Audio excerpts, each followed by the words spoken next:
Okay, so the first thing I would do is start off by performing hand hygiene, and then I would introduce myself to the patient. Hi, my name is Becca. I'm a student at Marywood University, and I'm going to be performing an abdomen assessment today. Can you please tell me your name and date of birth? Or little 11/17/72. And have you had any stomach problems recently? Any stomach pain? No. And when was your last bowel movement? This morning. Okay, so the first thing I would do is start off by inspecting the abdomen. And you would always want to do this at eye level.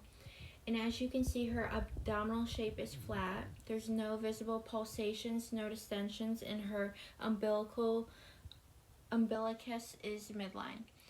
And there's no visible masses or wounds, and the skin is flesh tone, smooth, and intact. So I'm going to have you lift your head up slightly, and as you can see, there's no hernias present either. So then I would go on to auscultation, and I'm going to take the diaphragm side of my stethoscope, and I'm going to start in the right lower quadrant and move counterclockwise.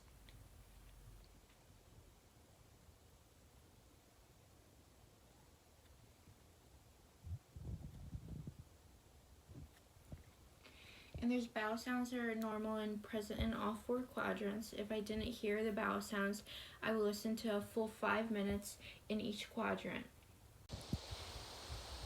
And then I would move on to listening to the vascular sounds of the abdomen, and I would use the bell side of my stethoscope for this.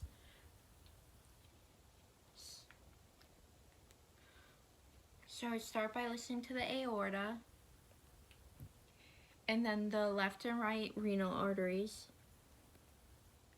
then the left and right iliac arteries, and then the left and right femoral arteries. And for these, I'm listening for a brewing sound. And then I would move on to percussing the quadrants. And so when you're doing this, you're listening for a tympany sound. And then I would move on to percussing the lower liver border. So I would begin in the right lower quadrant at the midclavicular line, and I would percuss upward, listening for the sound to change from tympany to dullness. And that would mark right there.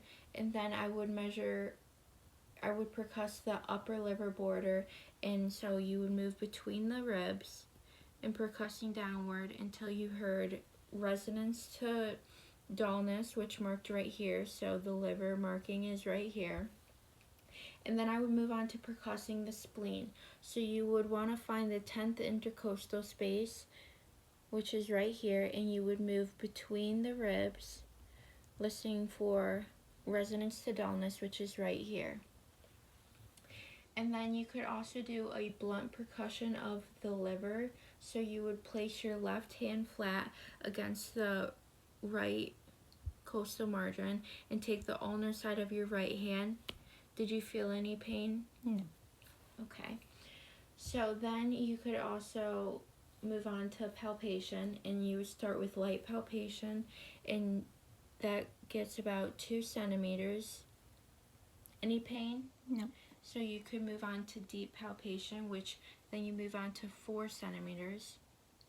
Any pain? No. Okay, and then you could also do liver palpation hooking. So you would stand on the side of the liver, and you would take both your hands and curl it under the liver border. And go ahead and take a deep breath. All right.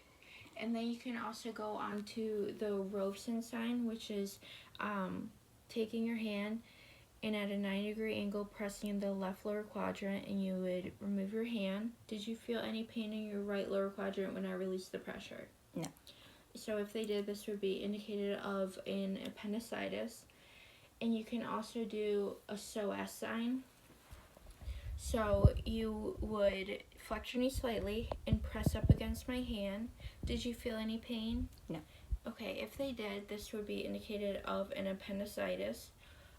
You could also do an obturator sign, and so you would take their leg and support it at the knee and the ankle and rotate it internally and externally. Did you feel any pain? No. So if they felt pain, this would be indicated of an appendicitis as well.